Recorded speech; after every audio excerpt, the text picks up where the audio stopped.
On the late afternoon of May 17, 1968, a local man named Wilbur Riddle walks along the rural stretches of United States Highway 25 near Georgetown, Kentucky. The dense spring foliage casts heavy shadows over the gravel shoulder as he searches the roadside for discarded glass insulators. His attention shifts when a stagnant odor drifts from a heavy olive-green canvas tart resting deep in the tall weeds.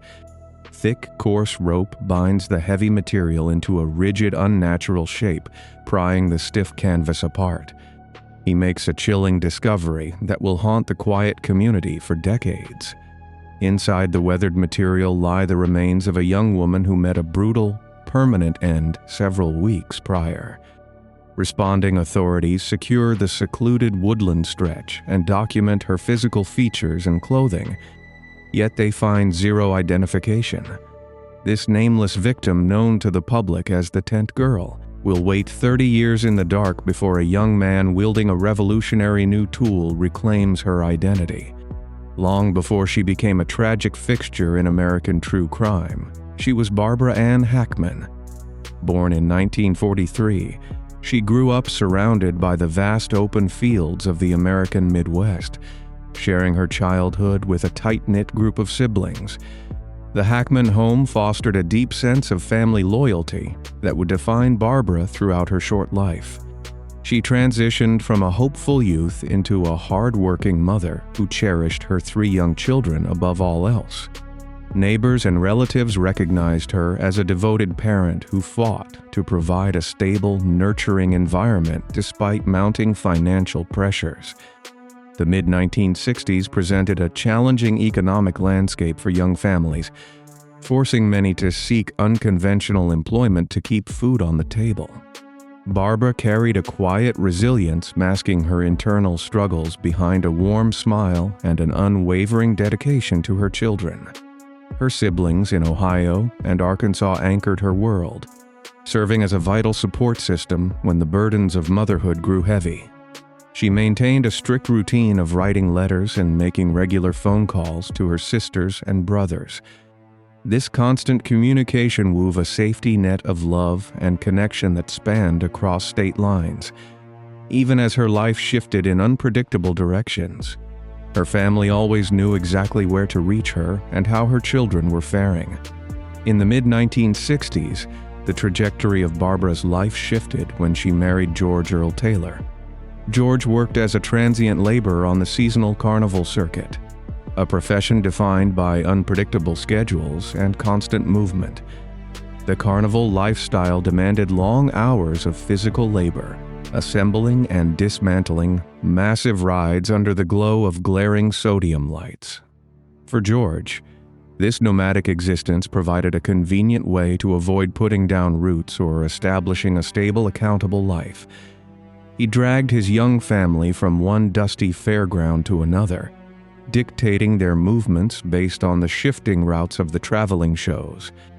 Barbara navigated this chaotic environment with intense determination, shielding her children from the harsh realities of life on the road. The constant relocation isolated her from local support networks, making her dependent on her husband for basic survival. George exhibited a controlling demeanor, isolating his wife further by dictating their finances and their living arrangements. The vibrant, loud atmosphere of the carnival midways contrasted sharply with the stifling, oppressive air inside their temporary housing. Despite the endless travel and the erratic nature of her husband's employment, Barbara refused to let her connection to her family sever. She sought out payphones in unfamiliar towns, dropping coins into the slots to hear the reassuring voices of her siblings back home. Eventually, the endless cycle of highway travel ground to a halt when the family secured a temporary residence in Lexington, Kentucky. The city offered a stark contrast to the transient carnival lots, featuring established neighborhoods, brick facades, and a sense of permanence. Lexington sat surrounded by rolling pastures and dense woodlands, providing a quiet backdrop to the escalating tension inside the Taylor household. Barbara sought independence and financial stability by securing employment as a waitress at a local restaurant. She worked demanding shifts, balancing heavy trays and pouring coffee for patrons to earn enough money to support her 3 children. This job gave her a rare glimpse of life outside her husband's shadow, allowing her to interact with the local community and build small daily routines.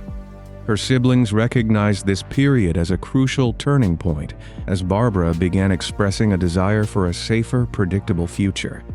The marriage deteriorated further as George spent extended periods away from the home, leaving Barbara to manage the household alone. She navigated the complex dynamic of a failing relationship while ensuring her children never felt the impact of their father's absence. Letters sent to Arkansas and Ohio during this time painted a picture of a woman standing at a crossroads. She detailed her daily struggles, but always ended her messages with a fierce declaration of love for her children and her extended family. The predictable rhythm of these letters and phone calls shattered in late 1967. Without any warning, the mailbox in Arkansas remained empty, and the phone in Ohio ceased to ring. The abrupt silence fell over the Hackman family like a heavy, suffocating blanket. Barbara was not a woman who would ever willingly sever contact with the sisters and brothers who served as her emotional anchors. Her family knew her deep attachment to her children made the concept of a sudden voluntary disappearance an absolute impossibility.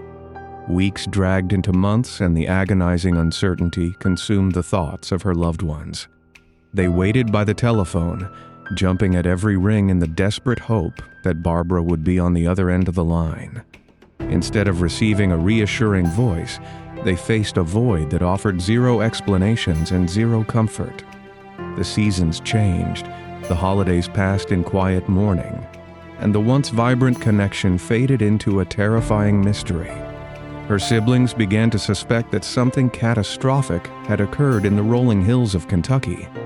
This devastating disconnect marked the beginning of a nightmare that would stretch across 3 decades, leaving an unfillable void in the hearts of those who loved her. When the anxious Hackman family demanded answers about the vanishing, George Earl Taylor delivered a chilling and calculated narrative. He stood before his wife's relatives and stated that Barbara had abandoned him and their 3 young children to run away with another man. George presented this devastating story with a calm, arrogant detachment, portraying himself as the injured party left to pick up the pieces. He discouraged the family from involving law enforcement, insisting that bringing in the police would only create unnecessary scandal and trauma for the children. In 1967, the legal system required a husband or immediate household member to initiate a formal missing persons investigation in most jurisdictions. Because George refused to file the necessary paperwork, the local authorities possessed zero legal mandate to launch a search for Barbara. The rigid police protocols of the era treated domestic abandonments as private family matters rather than potential criminal investigations. This specific jurisdictional blind spot granted George an invisible shield, allowing him to control the narrative without facing official scrutiny. The local police department never dispatched officers to question neighbors, and they never searched the family home for signs of a struggle. A predator wearing the mask of an ordinary aggrieved husband paralyzed the justice system before an investigation could even begin. He weaponized the bureaucratic loopholes of the time to ensure his wife faded into obscurity without a single detective taking notice. The sinister silence held until May 17, 1968, when the physical reality of the crime surfaced just a short drive from Lexington. The rural stretch of United States Highway 25 near Georgetown, Kentucky, cuts through dense patches of towering oak trees and overgrown brush. This isolated corridor features sharp curves and steep embankments, creating numerous blind spots hidden from the view of passing motorists. Wilbur Riddle walked this exact shoulder, his boots crunching against the gravel as he scanned the overgrown weeds for valuable glass insulators. He noticed the heavy olive-green canvas tarp resting at the bottom of a steep incline, partially obscured by the thick spring vegetation, Thick layers of coarse rope looped around the material, binding it into a secure, heavy bundle. When Riddle pried the stiff canvas apart, the resulting discovery shattered the quiet peace of the Kentucky afternoon. The remains inside belonged to a young woman, and the advanced state of decomposition indicated she had rested in that roadside grave for several weeks. Riddle retreated to the asphalt and flagged down a passing vehicle, setting in motion a chain of events that would baffle investigators for a generation. The grim reality of the tarp laid bare a horrifying truth that no one in the immediate area was prepared to comprehend. A human being had been discarded like refuse in the shadows of the highway, stripped of her name and her dignity. Scott County authorities descended upon the secluded woodland stretch, securing the perimeter and beginning the arduous process of documenting the scene. Detectives noted the precise knots used in the rope and the specific manufacturing details of the heavy canvas tarp. The coroner examined the victim, estimating her age to fall somewhere in her late teens or early 20s based on skeletal development. Investigators recorded a highly distinctive forensic feature: a noticeable gap between the victim's upper front teeth. Despite preserving these vital physical details, the officers hit an immediate wall because the victim carried zero forms of identification. She wore no jewelry, possessed no purse, and held no wallet to signal her origins or her name. Technicians rolled her fingers to extract usable prints, hoping to run them through regional databases for a quick match.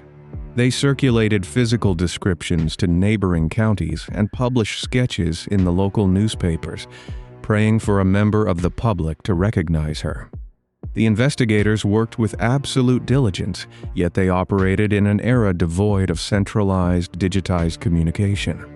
The local police possessed no mechanism to connect an unidentified body in Georgetown to a missing mother from Lexington. The tragedy of the tent girl became a permanent fixture in the evidence room, trapped in a filing cabinet by the technological limitations of the decade. The failure to identify the victim highlighted a catastrophic flaw in the law enforcement infrastructure of the late 1960s. Detectives in Scott County held the physical evidence of a brutal end, while just a few miles away, a family held an agonizing void because George Earl Taylor never filed that initial missing persons report. Barbara Ann Hackman never entered any official regional database. The investigators in Georgetown had no reason to look toward a husband who had successfully convinced his in-laws that his wife had walked away. This exact paperwork void severed the only thread that could have connected the canvas-wrapped remains to the loving mother from the Midwest. The community of Georgetown, unsettled by the presence of a nameless victim in their town, pooled their modest resources to provide a proper burial. They purchased a plot in the local cemetery and commissioned a simple granite headstone to mark her final resting place. The stone bore the haunting moniker Tent Girl, cementing her status as an eternal mystery carved into solid rock. As the dirt settled over the grave, the trail went cold, leaving the true perpetrator free to walk away from his actions. The devastating disconnect between the evidence in the ground and the family waiting by the phone remained unbroken as the calendar turned toward a new decade. The justice system closed the book on the unknown woman, unaware that the seeds of a future revelation had already been planted.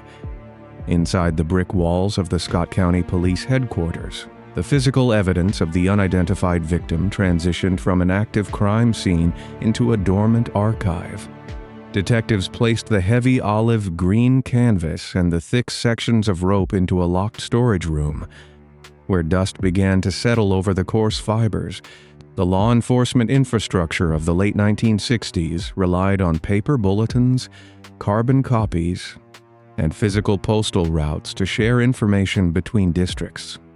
Officers typed out physical descriptions on manual typewriters, noting the specific dental gap and the estimated height, before mailing these documents to neighboring Kentucky counties. The national systems designed to track missing individuals lacked any centralized mandate to record unidentified victims discovered in rural jurisdictions. When these mailed bulletins reached other departments, overworked clerks pinned them to corkboards or filed them into steel cabinets without cross-referencing out-of-state records. This fragmented approach created invisible borders between jurisdictions, ensuring that a clue held in Georgetown remained invisible to detectives working just one county over, without a matching missing persons report from a direct family member. The investigators possessed zero legal authority to compel a wider interstate search. The physical reality of the nameless victim remained frozen in time, buried under the rigid bureaucratic limitations of an analog era. Days turned into consecutive weeks of absolute silence, forcing the officers to close the active phase of the search and return to their routine patrols. While the evidence sat untouched in a dark locker, George Earl Taylor constructed a facade of absolute normalcy in the outside world. He maintained custody of the 3 young children, dictating their daily routines and manipulating their understanding of their own family history. George wove a calculated narrative of abandonment, repeating the exact same story to his in-laws, his neighbors, and his own offspring. He navigated local bureaucracies with ease, paying taxes, securing employment, and registering vehicles without ever triggering a single red flag. The legal system of the era contained zero safeguards to audit a household where a mother vanished without official documentation. Because no police department held an active warrant for his arrest, George moved freely across state lines, utilizing the open highways to distance himself from the rolling hills of Kentucky. He blended into crowds at grocery stores, diners, and gas stations, standing shoulder to shoulder with ordinary citizens who remained unaware of his past. Back in Arkansas and Ohio, the Hackman family endured a relentless psychological siege, waiting by silent telephones and empty mailboxes. The sisters and brothers sent frantic letters to old addresses, receiving nothing but returned envelopes bearing harsh red rejection stamps. This specific systemic failure allowed a predator to control the narrative, granting him total immunity while the true victim lay beneath a granite stone in a Georgetown cemetery. As the calendar advanced into the 1970s, the Scott County investigators made sporadic, desperate attempts to break the silence surrounding the case. A distinct lead materialized when a neighboring state circulated a bulletin regarding a young woman who vanished from a transient campground. Detectives retrieved the dormant file from the steel cabinet, placing the physical plaster cast of the victim's teeth on a fluorescent-lit examination table. They requested the dental X-rays of the newly reported missing woman, initiating a slow process of mail delivery that consumed several weeks. When the heavy manila envelope arrived, a local forensic dentist placed the 2 sets of records side by side under a bright magnifying lamp. The highly specific gap between the upper front teeth of the Georgetown victim stood in stark contrast to the tight dental alignment shown in the out-of-state X-rays. The measurements of the jawbone and the patterns of wear failed to align, dismantling the entire theory in a matter of minutes. The investigators drafted a formal letter of negative comparison, sealed the plaster cast back into its cardboard box, and returned the file to the archives. These specific procedural dead ends reinforced the immense geographical and technological hurdles facing the department. The distance between Lexington and Georgetown measured just over a dozen miles. Yet this short stretch of asphalt represented an insurmountable chasm for detectives relying on a fragmented paper trail. The stagnant waters of the investigation finally rippled in the year 1987 inside the quiet living room of Wilbur Riddle.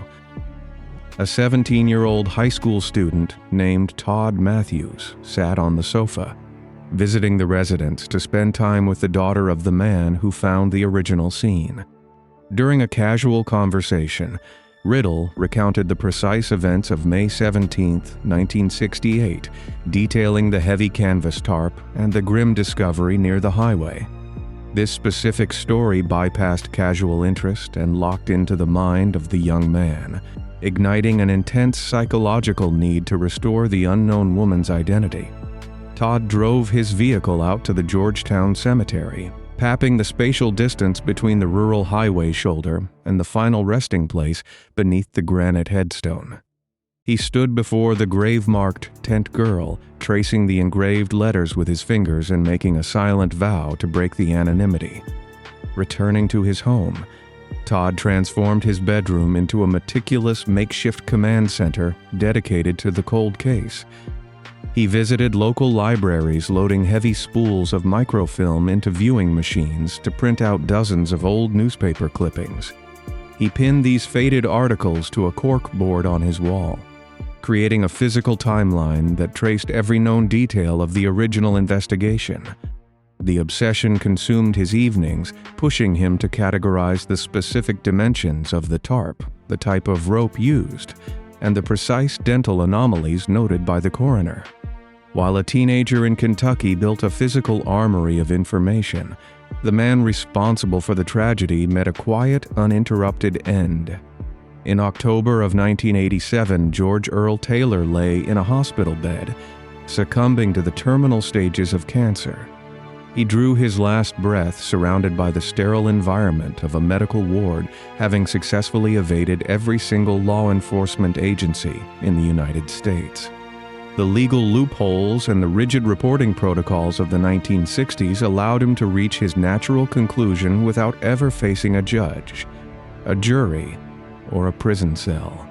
He took the true narrative of 1967 to the grave, leaving behind a legacy built on calculated deception and jurisdictional blind spots.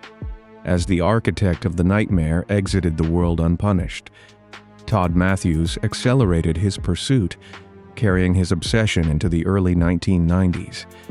The technological landscape shifted, introducing heavy beige desktop computers and the shrieking tones of dial-up modems connecting to nascent online networks. Todd purchased a computer, setting it up on a sturdy desk in his room and linking it to the glowing screen of the early internet. He logged onto primitive message boards and rudimentary databases, expanding his search parameters from the local county limits to a nationwide digital grid. The geographic borders that paralyzed the original detectives dissolved into lines of pixelated text, allowing a civilian to scour records that were previously locked inside municipal basements. This new digital frontier presented a grueling, relentless grind devoid of instant results or automated matching algorithms. Todd spent endless nights staring at the flickering monitor, watching the screen refresh line by line as he downloaded massive text files of missing persons reports. He cross-referenced the physical traits of women who vanished in the late 1960s, searching for any mention of a distinctive gap between the upper front teeth. A specific false lead emerged when he uncovered a profile of a young mother from a neighboring state who disappeared just weeks before the Georgetown discovery. Todd initiated contact with the original investigating agency, convincing a skeptical records clerk to send the physical file via screeching fax machine. He spread the curling thermal paper across his desk, comparing the height estimates and the hair color to his meticulous notes on the tent girl. The initial excitement collapsed into frustration when the faxed medical records revealed a different blood type and incompatible physical markers. He folded the thermal paper, placed it into a rejection folder, and forced himself to resume typing search queries into the buzzing modem interface. The sheer volume of unconnected, nameless victims scattered across the country threatened to crush his resolve, yet he refused to shut down the machine. He sat in the dark glow of the monitor, pushing through the dead ends and the technological limitations, unaware that the final puzzle piece was preparing to surface. In the early weeks of 1998, the glow of the cathode ray monitor illuminated the small Kentucky bedroom. Todd Matthews sat at his heavy wooden desk and listened to the screech of the dial-up modem connecting to the telephone line. He navigated the clunky interface of a primitive online missing persons database while lines of plain text populated the screen. A specific post authored by a woman named Rosemary Westbrook caught his eye. Sitting at a computer in Arkansas, Westbrook had typed out a desperate plea searching for her missing sister. Barbara had vanished from Lexington, Kentucky, in late 1967, leaving behind an agonizing void. Matthews leaned toward the glass screen to read the physical description line by line. Westbrook detailed the estimated height, noted the hair color, and provided the specific age range of her lost sibling. The final sentence contained a unique physical marker, stating that Barbara possessed a distinct gap between her upper front teeth. The details aligned with absolute precision, and the date of the disappearance matched the timeline of the tragedy. The spatial distance between Lexington and the rural highway shoulder measured a short 12 miles. Matthews froze in his chair as the 30-year mystery converged into a single paragraph of digitized text. Matthews moved with intense urgency and typed a direct message to Westbrook to initiate the critical communication. He detailed the grim discovery made by Wilbur Riddle back in 1968. He described the heavy canvas PARP, the coarse rope, and the distinct dental anomaly documented by the original coroner. In the state of Arkansas, Westbrook read the text and felt the heavy weight of realization. The physical traits matched her missing sister with chilling precision, prompting her to reach for the telephone. She dialed the number for the Scott County coroner in Kentucky and relayed the details of the 1967 disappearance. The medical examiner listened to the account and cross-referenced the fresh clues with the dormant paper files. These files had remained locked inside the municipal archive for 3 decades without a single connection. The height, the age range, and the dental records formed an undeniable link between the missing mother and the unknown victim. The coroner recognized the immense weight of the evidence and drafted a formal order to reopen the cold case. He signed the legal paperwork required to authorize the disturbance of the final resting place. The justice system prepared to correct a 30-year failure as the invisible barrier erected by an abusive husband collapsed. On a cold morning in March 1998, investigators gathered at the Georgetown Cemetery. Frost coated the green blades of grass surrounding the granite headstone marked Tent Girl. A backhoe positioned its heavy metal bucket over the precise borders of the grave to break the quiet peace of the burial ground. The diesel engine roared as steel teeth carved into the frozen soil and scooped out heavy loads of dark earth. Workers reached the concrete burial vault and secured thick industrial straps around the heavy lid. A crane hoisted the enclosure from the ground to lift the unknown victim back into the light of day. Technicians transported the vault to the sterile environment of the State Medical Examiner facility for closer inspection. Forensic specialists dressed in protective suits opened the container to access the remaining physical evidence. They extracted a dense bone sample from the deceased and packed the material into a secure specimen jar. A specialized laboratory utilized new technological methods to amplify the extracted genetic material.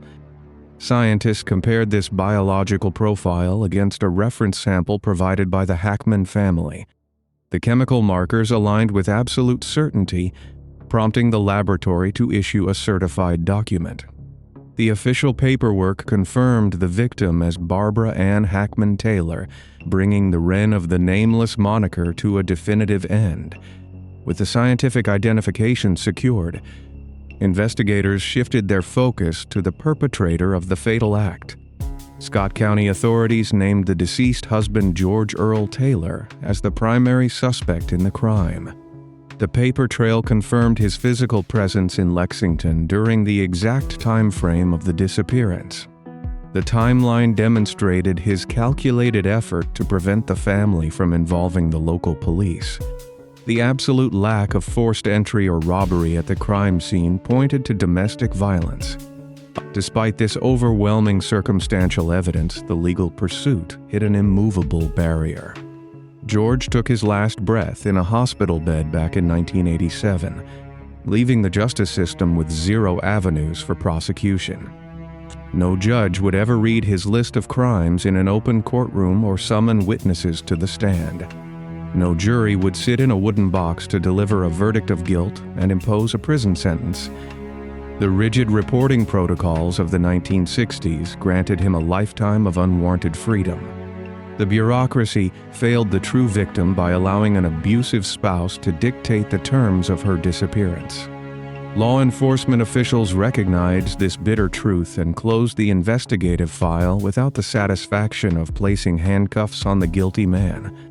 Despite the total absence of courtroom justice, the definitive identification delivered profound closure to the Hackman family. The sisters and brothers waiting by silent telephones for 3 decades received their long-awaited answer. They traveled from the Midwest to the rolling hills of Kentucky to reclaim their lost sibling. The family opted to leave the physical remains in the town that cared for her during the long decades of anonymity. Workers prepared the original plot in the Georgetown Cemetery for a second burial ceremony. The community gathered around the open earth to replace the quiet mystery with a somber recognition of a devoted mother. A stone mason carved a new piece of solid granite, spelling out the name Barbara Ann Hackman Taylor in deep permanent letters. The workers placed this new monument beneath the original Tent Girl headstone. The two markers stood together in the green grass to represent the painful journey from an unidentified statistic to a beloved sister. The physical space transformed from a symbol of an unsolved tragedy into a place of profound memory and respect. The family returned home knowing the truth, replacing their agonizing void with absolute certainty. The monumental success of this grassroots identification sent shockwaves through the established investigative community. A civilian operating from a small bedroom defeated a mystery that baffled seasoned detectives for a generation. The case proved the incredible potential of the internet as a tool to bridge fragmented law enforcement jurisdictions. Driven by the profound impact of his discovery, Todd Matthews refused to turn off his computer. He dedicated his life to building structured databases to house the records of the nameless and the missing. He partnered with other dedicated citizens to establish an organization known as the Doe Network. This group created a massive digital archive available to the public and independent researchers. His pioneering efforts caught the attention of federal authorities and shaped modern forensic communication. He played an instrumental role in developing the National Missing and Unidentified Persons System. This government database mandated a centralized location for investigators and families to cross-reference physical traits in genetic profiles. The tragedy of Barbara Ann Hackman ignited a revolution, ensuring that future victims would escape the trap of localized filing cabinets. The legacy of the young mother endures through a nationwide safety net built to catch the lost and return them to the light.